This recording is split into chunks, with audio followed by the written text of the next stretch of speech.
শরীর সুস্থ রাখতে এই জুস বানিয়ে খেতে পারেন।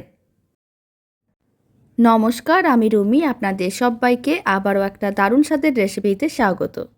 প্রথমে আমি নিয়েছি একটা গাজর, একটা বিট আর নিয়েছি একটা শসা। শসার দু সাইড এইভাবে কেটে বাদ দিয়ে দিলাম। খোসা সমেত এইভাবে একটু গোল গোল করে কেটে নিতে হবে। এবার গাজরটাকেও একইভাবে গোল গোল করে কেটে নিলাম। বিটটাকে একটু স্লাইস করে কেটে নিতে হবে যাতে পেস্ট করতে সুবিধা হয়, মানে জুসটা নিতে সুবিধা হয়। তারপরে আমলকিটাও এইভাবে সাইডগুলো কেটে নিলাম। এবার একটা আদার টুকরো নিয়েছি, তারপরে এইভাবে একটু কেটে নিতে হবে।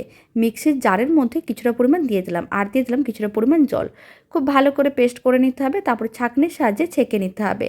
বাকি সমস্তগুলো একইভাবে পেস্ট করে নিতে হবে। তারপরে গ্লাসের মধ্যে জুসটা দিয়ে দিতে হবে, আর ওপরে মানে মিশিয়ে দিতে হবে অল্প একটু লেবুর রস। এতে খেতে ভালো লাগবে। বাড়িতে বানিয়ে দেখতে পারেন, জুসটা খাওয়া খুবই ভালো।